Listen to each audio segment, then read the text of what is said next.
Tutol naman ang ilang kongresista sa napagkasunduan ng magiging lokasyon ng common station o istasyong magdurugtong sa LRT-1, MRT-3 at MRT-7.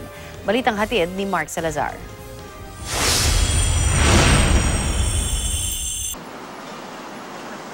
Halos isang dekada ang pagtatalo kung saan dapat itayo ang istasyon na magdurugtong sa MRT-3, LRT-1 at MRT-7.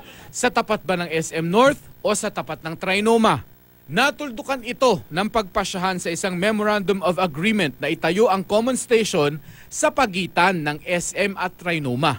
Pero kahit nagkasundo na ang mga partido, ang mga miyembro ng House Committee on Metro Manila Development sumugod sa pagtatayuan ng common station para buhayin ang debate.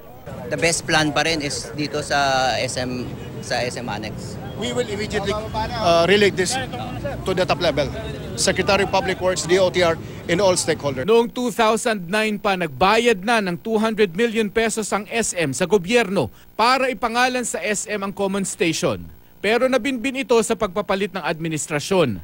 Noong 2014, inilipat ng pamunuan ni Secretary Joseph Emilio Abaya ng dating DOTC at ng LRT Authority ang planong common station sa tapat ng Trinoma. Dito na naghabla ang SM at nakakuha ng temporary restraining order mula sa Korte Suprema.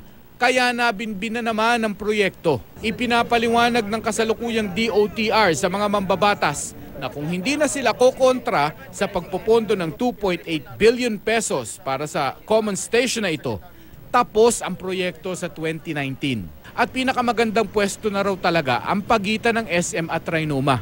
More available unloading areas para sa mga jeep, bus, mas malaki po dito sa lugar na to. Ayaw po naming masarahan yung EDSA katulad na nangyari sa show. The primary concern is the comfort of the passengers. Not provide shopping options sa mga commuters. Ang karamihan naman sa mga commuters sa pagitan rin ng SM at Trinoma ang gustong common station. Siyempre di sa gitna na lang. Kasi dyan gitna naman yan ang maraming tao. Okay ako dito sa gitna. Bakit? Para parehas yung pagitan nila. Sa gitna dito. Yan pa rin ang sayo. Oo. Kasi minsan, lalo na pag commuters ka, magtatansya ka rin kung kagaya ko, sa Novaliches Bayan pa ako, kung saan yung mas convenient sa'yo. Mark Salazar, GMA News.